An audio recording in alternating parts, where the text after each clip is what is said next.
బాలమిత్ర కథలు. హాయ్ పిల్లలు, ఈరోజు మనం విక్రమ్ బేతాళ కథల్లోని ఒక కథని చెప్పుకుందాం. కథ పేరు ఏమిటంటే జీవితం పైన మమకారం. విసుగు చెందని విక్రమార్కుడు చెట్టు వద్దకు తిరిగి వెళ్ళి చెట్టుపై నుంచి శవాన్ని దించి భుజాన వేసుకుని ఎప్పటిలాగే మౌనంగా శ్మశానం కేసి నడవసాగాడు. అప్పుడు శవంలోని బేతాళుడు, రాజా, నీ పట్టుదల నిజంగా సాటిలేనిది. జీవితం పైన ఎంతో ఆశగల వాళ్ళు కూడా తమ ప్రయత్నాలు నిష్ఫలమైతే విరక్తి చెంది ప్రదీపుడిలాగా ఆత్మహత్యకు పూనుకుంటారు కదా. నీ ప్రయత్నం ఎన్నిసార్లు విఫలమైనా నీకు విసుగు కలగకపోవడం ఆశ్చర్యకరం. శ్రమ తెలియకుండా ఉండేందుకు గాను నీకు ప్రదీపుడి కథ చెప్తాను విను అంటూ ఈ విధంగా చెప్పసాగాడు. విదిశా నగరంలో ప్రదీపుడనే ఒక యువకుడు ఉండేవాడు. వాడికి తల్లిదండ్రులు చిన్నతనంలోనే చనిపోయారు. తోబుట్టులు లేరు, ఆఖరికి దగ్గర బంధువులు కూడా లేరు. వీటన్నిటికీ తోడు ఇల్లు వాకిలి కూడా లేని కారణం చేత వాడు బుద్ధి తెలిసినప్పటి నుంచి అనాథగానే ఉంటూ వచ్చాడు. చిన్నతనంలో ఒక గురువును ఆశ్రయించి వారి ఇంట ఊడిగం చేస్తూ కొద్దిగా చదువుకున్నాడు. అయితే గురుదక్షిణ ఇవ్వలేని ఆ నిర్భాగ్యుడికి గురువు ఏమంత శ్రద్ధగా చదువు చెప్పలేదు. కానీ చాకిరి మాత్రం బాగా చేయించుకున్నాడు. వాడికి 15-16 రాగానే గురువుగారు వాడితో, ఇక నువ్వు పెద్దవాడవైనావు, నీకు చెప్పే చదువంతా అయిపోయింది, ఎక్కడికైనా పోయి ఎవరైనా ఆశ్రయించి నీ బతుకు వెళ్ళబుచ్చుకో అని సాగనంపాడు. ప్రదీపుడు దేశ సంచారం ప్రారంభించాడు. పక్షులకు గూళ్ళు, ఉడతలకు చెట్లు తొరలు, ఎలుకలకు బొరియలు ఉన్నాయి కానీ వాడికి నిలువ నీడలేదు. రోజుకొక కొత్త ఊరు వెళ్ళేవాడు. దారిలో పగటి కళ్ళ కనేవాడు. తాను చేరబోయే గ్రామంలో ఎవరో ఒకరు తను చేరదీస్తారని, తనకు అక్కడ జీవనోపాధి లభిస్తుందని తాను కూడా సమాజంలో చేరిపోయి ఇతరులతో కష్టసుఖాలు చెప్పుకోవడము, వారి కష్టసుఖాలు వినడము జరుగుతుందని ఊహించుకునేవాడు.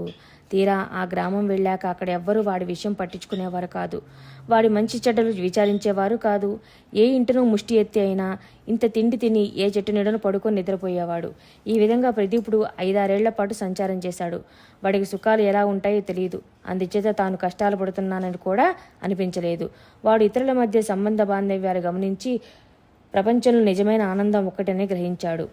అదేమిటంటే సంతోషం కలిగినా బాధ కలిగినా ఆ కలిగిన దాన్ని ఇతరులతో పంచుకోవడం.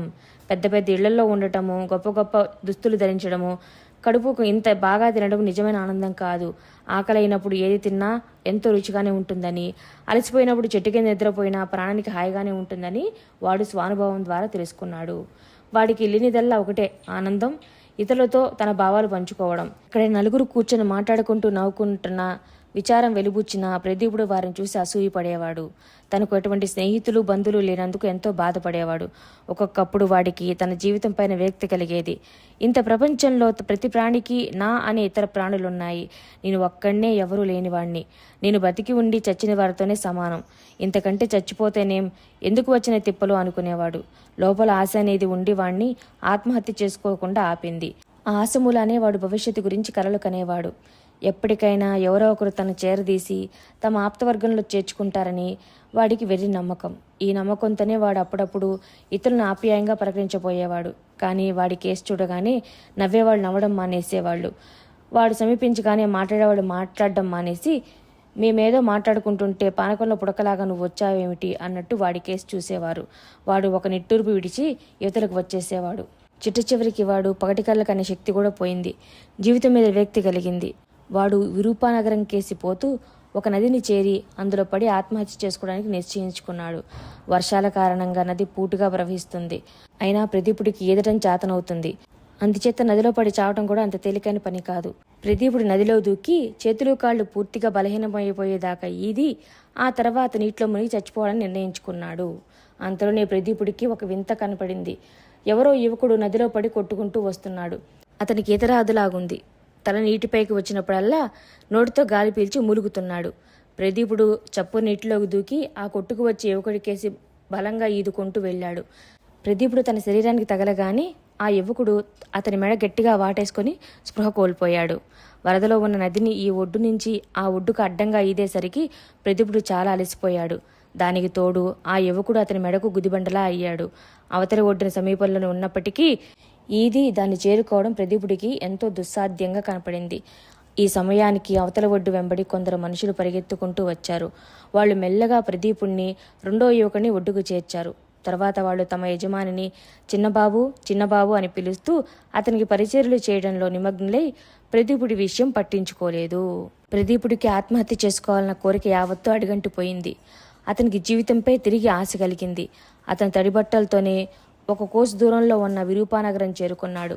వాడు రోజుల్లా నగరపు వీధులని తిరిగి ఎక్కడో ఇంత తిండి తిని సాయంకాలం వేళకు అంబికాలయం చేరుకున్నాడు. కొద్దిసేపటికి ఒక కుటుంబం అక్కడికి వచ్చింది.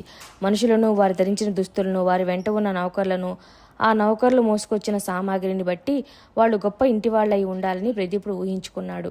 ఆ కుటుంబంలో నడి వయసు గల ఒక భార్యాభర్త, 16-17 వయసు గల ఒక కుమార్తె, 3-4 చిన్నపిల్లలున్నారు.